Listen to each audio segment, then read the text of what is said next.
दृष्टि आईएएस के daily pieces GK programme में आपका स्वागत है। शुरुआत करते हैं पिछले अभ्यास प्रश्न से, जिसमें हमने आपसे पूछा था केंद्रीय अन्वेषण ब्यूरो यानी सीबीआई की स्थापना किस वर्ष की गई थी। आपके ऑप्शन थे option A 1950, option B 1955, option C 1963 या फिर ऑप्शन डी 1965। तो इस प्रश्न का सही उत्तर है विकल्प सी 1963। आप में से कई व्यूअर्स ने इस प्रश्न का एकदम ठीक जवाब दिया है। इसी तरह अपने सुझाव, प्रतिक्रिया और जवाब हमें भेजते रहिए, हमें इसका इंतजार रहता है। चलिए अब आगे की बात को एक्सप्लेनेशन से समझते हैं।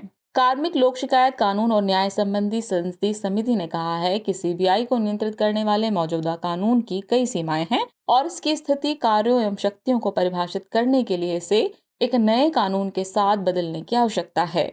चलिए जानते हैं केंद्रीय अन्वेषण ब्यूरो के बारे में। केंद्रीय अन्वेषण ब्यूरो यानी कि सीबीआई की स्थापना वर्ष 1963 में हुई थी। ये दिल्ली विशेष पुलिस प्रतिष्ठान यानी दिल्ली स्पेशल पुलिस एस्टैब्लिशमेंट यानी डीएसपीई अधिनियम द्वारा शासित है। वर्तमान में सीबीआई भारत सरकार के कार्मिक विभाग, कार्मिक पेंशन और लोक शिकायत मंत्रालय के अधीन कार्य करती है। इसका कार्य भारतीय अधिकारियों, सार्वजनिक क्षेत्र के उपक्रमों, निगमों और भारत सरकार के स्वामित्व या नियंत्रण वाले निकायों के खिलाफ भ्रष्टाचार निवारण अधिनियम के तहत केंद्र सरकार के कर्मचारियों के भ्रष्टाचार, रिश्वतखोरी तथा दुर्व्यवहार के मामलों की जांच करना है। इस तरह इस प्रश्न का सही उत्तर है विकल्प सी 1963।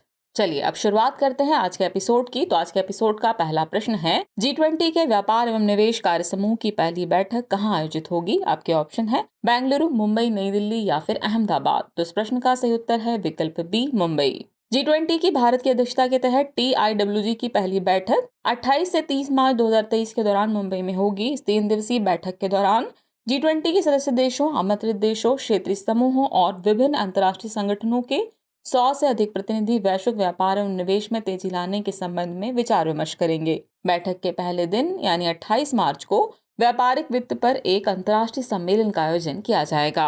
G20 समूह विश्व बैंक एवं अंतर्राष्ट्रीय मुद्रा कोष के प्रतिनिधि, यूरोपीय यूनियन एवं 19 देशों का एक अनौपचारिक समूह है। ये एक मंत्री स्तरीय मंच है जिसे G7 द्वारा विकसित एवं विकासशील दोनों अर्थव्यवस्थाओं के सहयोग से स्थापित किया गया था। वर्ष 1999 से वित्त मंत्रियों और केंद्रीय बैंक के गवर्नरों का सम्मेलन आयोजित किया जाता है। इसके सदस्य देश हैं अर्जेंटीना, ऑस्ट्रेलिया, ब्राजील, कनाडा, चीन, France, Germany, Bharat, Indonesia, Italy, Japan, Korea गणराज्य, मैक्सिको, रूस, सऊदी अरब, दक्षिण अफ्रीका, तुर्की, यूनाइटेड किंगडम और संयुक्त राज्य अमेरिका।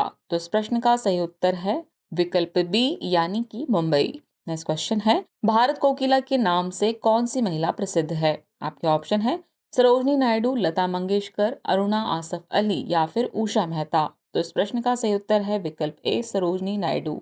सरोजनी नायडू को भारत कोकिला के नाम से जाना जाता था, जिन्हें Sarojini Naidu the Nightingale of India के नाम से भी जानते हैं। भारत में सरोजनी नायडू की जयंती को राष्ट्रीय महिला दिवस के रूप में मनाया जाता है। सरोजनी नायडू एक भारतीय स्वतंत्र कार्यकर्ता, कवि और राजनीतिज्ञ थीं। उनका जन्म 13 फरवरी 1879 को हैदराबाद, भारत में हुआ था। वर्ष 1905 में बंगाल के विभाजन के बाद वह भारतीय राष्ट्रीय आंदोलन में शामिल हो गई। ब्रिटिश सरकार ने भारत में प्लेग महामारी के दौरान उनकी उत्कृष्ट सेवा के लिए सरोजनी नायडू को कैसरे हिंद पदक से सम्मानित किया। इस तरह इस प्रश्न का सही उत्तर है विकल्प ए सरोजनी नायडू।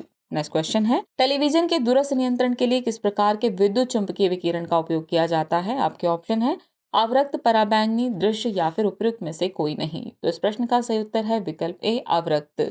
चलिए एक्सप्लेनेशन देखते हैं इस प्रश्न का। दूरस्थ नियंत्रण या रिमोट कंट्रोल द्वारा बिना तार के लगभग 5 मीटर तक की दूरी से किस इलेक्ट्रॉनिक उपकरण को नियंत्रित किया जा सकता है। इनमें कूलर, पंखा, एसी, टीवी आदि उपकरण शामिल हैं। इसके लिए अवरक्त तरंगों यानी इंफ्रारेड वेव्स का प्रयोग किया जाता है, इसलिए विकल्प ए सही है। बता दें कि 1970 के पूर्व के दूरस्थ नियंत्रकों में अश्रव्य तरंगों यानी इंफ्रासोनिक वेव्स का उपयोग किया जाता था। इस तरह इस प्रश्न का सही उत्तर है विकल्प ए अवरक्त। नेक्स्ट क्वेश्चन है, राज्यसभा के सभापति ने कब घोषणा की कि काउंसिल ऑफ स्टेट्स को अब हिंदी में राज्यसभा कहा जाएगा। आपके ऑप्शन है 1951, 1952, 1953 या फिर 1954। तो इस प्रश्न का सही उत्तर है विकल्प डी 1954। राज्यसभा की बात करें तो भारतीय संविधान के अनुच्छेद 80 में राज्यसभा के गठन से संबंधित प्रावधान दिए गए हैं। इसके अनुसार राज्यसभा के सदस्यों की अधिकतम संख्या 250 हो सकती है। इसमें से 238 सदस्य निर्वाचित किए जाते हैं और 12 सदस्य भारत के राष्ट्रपति द्वारा नाम निर्देशित किए जाते हैं। हालांकि वर्तमान में यह 245 ही है, यानी कि 233 सदस्य निर्वाचित हैं और 12 सदस्य नाम निर्देशित हैं। राज्यसभा में प्रत्येक राज्य से कितने सदस्य होंगे, इसके लिए राज्य विशेष की जनसंख्या को आधार बनाया गया है। ये व्यवस्था की गई है कि किसी राज्य की जनसंख्या के पहले 50 लाख लोगों तक हर 10 लाख लोगों पर एक सदस्य तथा उसके बाद प्रति 20 लाख लोगों पर राज्यसभा में एक सदस्य होगा। चलिए अब जानते हैं राज्यसभा के बारे में कुछ प्रमुख तथ्य। 13 मई 1952 को राज्यसभा की पहली बैठक हुई। 23 अगस्त 1954 को राज्यसभा के सभापति ने सभा में घोषणा की कि काउंसिल ऑफ स्टेट्स को अब हिंदी में राज्यसभा कहा जाएगा, इसलिए विकल्प डी सही है। डॉक्टर एस राधाकृष्णन राज्यसभा के पहले सभापति थे। इस तरह इस प्रश्न का सही उत्तर है विकल्प डी 1954। नेक्स्ट क्वेश्चन है, अलकनंदा और भागीरथी नदी मिलती हैं। आपके ऑप्शन है देवप्रयाग, कर्णप्रयाग, नंदप्रयाग या फिर विष्णुप्रयाग। तो इस प्रश्न का सही उत्तर है विकल्प ए देवप्रयाग। देवप्रयाग की बात करें तो देवप्रयाग में भागीरथी अलकनंदा से मिलती है और इसके बाद यह गंगा कहलाती है, इसलिए विकल्प ए सही है। अब बात करें विष्णुप्रयाग की तो धौलीगंगा तथा अलकनंदा नदियों के संगम पर विष्णुप्रयाग स्थित है। वहीं कर्णप्रयाग की बात करें तो अलकनंदा की अन्य सहायक नदी पिंडार है जो इससे कर्णप्रयाग में मिलती है। रुद्रप्रयाग की बात करें तो मंदाकिनी नदी अलकनंदा से रुद्रप्रयाग में मिलती है। और आखिर में बात नंदप्रयाग की, मंदाकिनी तथा अलकनंदा नदियों के संगम पर नंदप्रयाग स्थित है। इस तरह इस प्रश्न का सही उत्तर है विकल्प ए देवप्रयाग। नेक्स्ट क्वेश्चन है, निम्नलिखित में से कौन सा प्रत्यक्ष कर है? आपके ऑप्शन है उत्पाद शुल्क, केंद्रीय वैट, न्यूनतम वैकल्पिक कर या फिर विलासिता कर। तो इस प्रश्न का सही उत्तर है विकल्प सी न्यूनतम वैकल्पिक कर। प्रत्यक्ष कर की बात करें तो यह वह कर है जिसे उसी व्यक्ति द्वारा वहन किया जाता है जिस पर वह मूलतः लगाया गया हो। प्रश्न में दिए गए विकल्पों में न्यूनतम वैकल्पिक कर प्रत्यक्ष कर का उदाहरण है, अतः विकल्प सी सही है।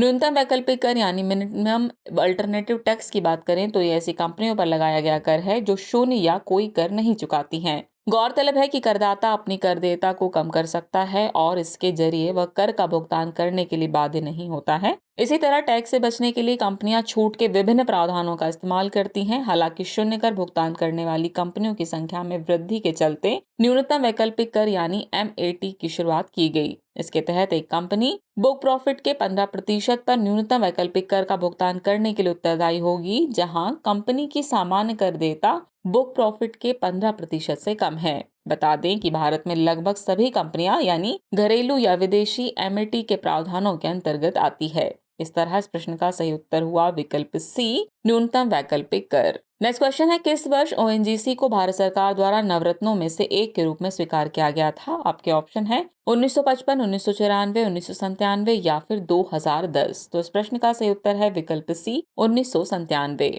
ONGC के बारे में बात करें तो इसका पूरा नाम oil and natural gas corporation limited है। ये भारत की सबसे बड़ी कच्चे तेल और प्राकृतिक गैस उत्पादक कंपनी है। इसका मुख्यालय नई दिल्ली में स्थित है। 1955 में भारतीय भूगर्भीय सर्वेक्षण के अधीन तेल एवं गैस प्रभाग के रूप में इसका शिलान्यास किया गया था। 14 अगस्त 1956 को इसे तेल एवं प्राकृतिक गैस आयोग नाम दिया गया।